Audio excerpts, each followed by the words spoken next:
ಬೇಕಾಗಿರುವ ವಸ್ತುಗಳು ಇಲ್ಲಿಷ್ಟೇ. ಒಂದು ಲೈಟರ್, ಒಂದು ಚಮಚ, ತಟ್ಟೆ ಒಳಗೊಂದಷ್ಟು ಮರಳು, ಸಕ್ಕರೆ, ಅಡುಗೆ ಸೋಡಾ, ಒಂದು ಬೌಲ್, ಸೀಮೆಎಣ್ಣೆ ಬದಲಿಗೆ ನೀವು ಎಥೆನಾಲ್ ಅನ್ನಾದರೂ ಉಪಯೋಗಿಸಬಹುದು.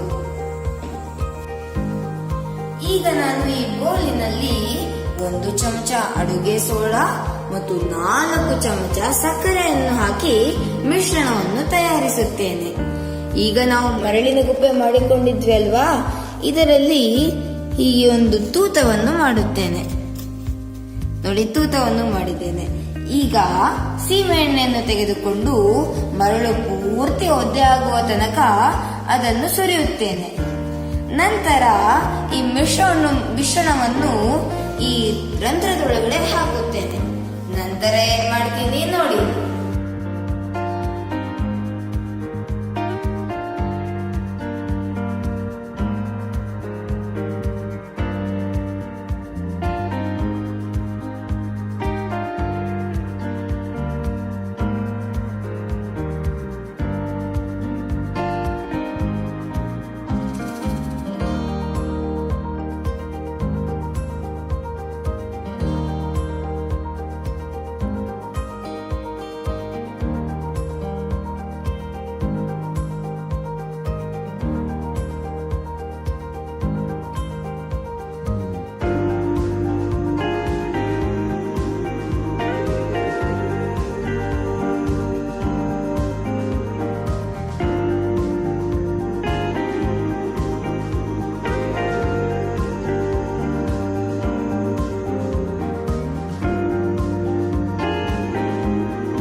ಸಕ್ಕರೆ ಸುಡುವಾಗ ಇಂಗಾಲದ ಡೈಆಕ್ಸೈಡ್ ಮತ್ತು ನೀರಿನ ಆವಿ ಹೊರಬರುತ್ತದೆ.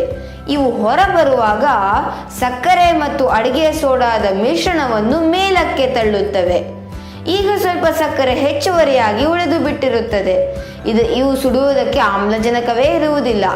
ಈ ಸಕ್ಕರೆ ಉಷ್ಣ ವಿಘಟನೆ ಅಂದರೆ ಥರ್ಮಲ್ ಡಿಕಾಂಪೋಸಿಷನ್ ಆಗಿ ಘನ ಇಂಗಾಲ ಅಂದರೆ ಮಸಿಯಾಗಿ ನೀರಿನ ಆವಿಯನ್ನು ಹೊರಸೂಸುತ್ತದೆ. ಜೊತೆಗೆ ಅಡುಗೆ ಸೋಡಾ ಕೂಡ ಶಾಖದಲ್ಲಿ ವಿಘಟನೆಗೊಂಡು ಘನ ಸೋಡಿಯಂ ಕಾರ್ಬೋನೇಟ್, ಕಾರ್ಬನ್ ಡೈಆಕ್ಸೈಡ್ ಮತ್ತು ನೀರಿನ ಆವಿಯಾಗಿ ಹೊರಬರುತ್ತದೆ. ಹಾಗೆ ರೂಪುಗೊಂಡ ಕಪ್ಪು ಮಸಿಯೇ ನಮಗೆ ಹಾವಿನ ಆಕಾರದಲ್ಲಿ ಕಾಣಿಸುವುದು. ಅದೆಲ್ಲ ಸರಿ, ಈ ಪ್ರಯೋಗಕ್ಕೆ ಯಾಕೆ ಮರಳು ಸೀಮೆಎಣ್ಣೆನೇ ಬೇಕು? ಸ್ಟವ್ ಮೇಲೆ ಇಟ್ಟರೆ ಆಗೋದಿಲ್ವಾ ಅಂತೀರಾ? ಮರಳು ನಾವು ಬಳಸುವ ಯಾವ ವಸ್ತುವಿನೊಂದಿಗೂ ಪ್ರತಿಕ್ರಿಯಿಸದೆ ಸೀಮೆ ಎಣ್ಣೆಯಿಂದ ಅಡುಗೆ ಸೋಡಾಕ್ಕೆ ಮತ್ತು ಸಕ್ಕರೆಗೆ ಶಾಖವನ್ನು ಸಮವಾಗಿ ವಿತರಿಸುತ್ತದೆ.